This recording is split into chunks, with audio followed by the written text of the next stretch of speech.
May araw ngayon pero malamig pa rin. Papakita ko sa inyo yung problema pala nitong sasakyan na kapag yung overnight tapos kinabukasan malamig. Yun, namamatay-matay nga siya. Ngayon, pakita ko sa inyo.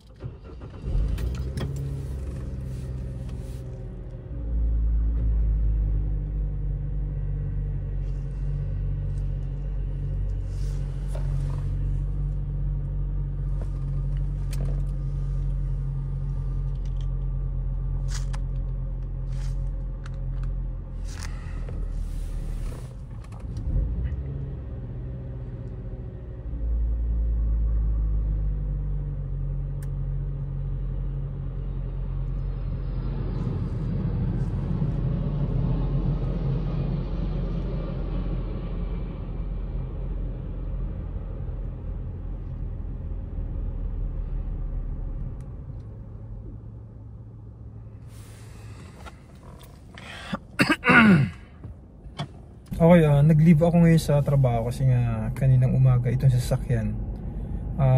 Yun, namamatay-matay na naman siya. Siguro mga 5 beses siya namamatay. Siguro nga sa sobrang talagang lamig. Ngayon, naka-schedule kami ngayon ng actually mga past 1 week na naka-schedule to ng maintenance. Ngayon, dadali namin ngayon. Tapos diretso namin na papacheck up ko na rin yung problema kung bakit siya namamatay-matay. Actually kapag malamig nga lang, pero kapag summer mainit, hindi naman. Ngayon yung pagpapatay-patay niya, ganun din kapag yung uminit na siya, siguro mga 15 minutes yung painit ko, okay na, hindi na siya namamatay-matay. Yung sa una lang talaga, mga siguro 5 minutes mga ganun.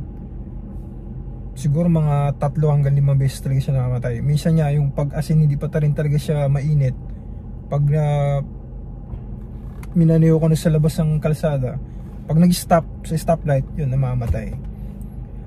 Naisip ko kasi na kapag hindi ko pinagawa yung nakukusim kong gasolina kapag pinapainit ko siya, minsan nga nire-rev ko pa siya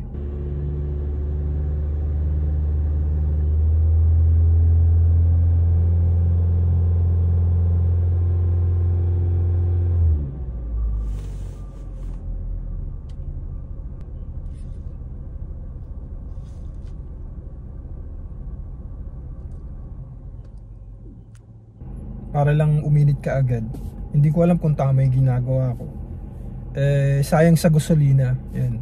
Ang maganda lang kasi kapag uminit na siya, kahit basta pag uminit na siya, okay na, wala na problema. Condition na condition pa yung makina nito. Actually nga, kagagaling lang namin sa Lingko, sa sakop na siya ng Taipei, yan, sa hospital.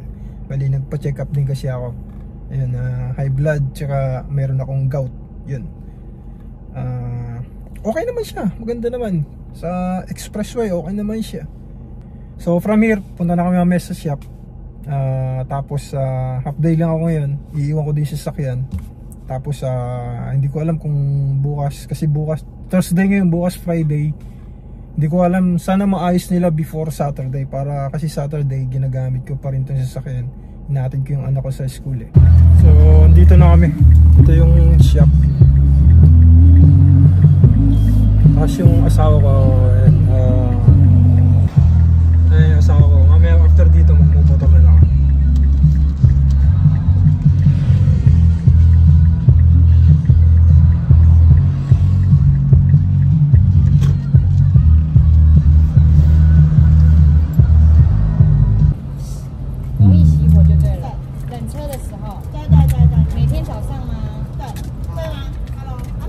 Ay, Toy, 等一下啊，我先拿。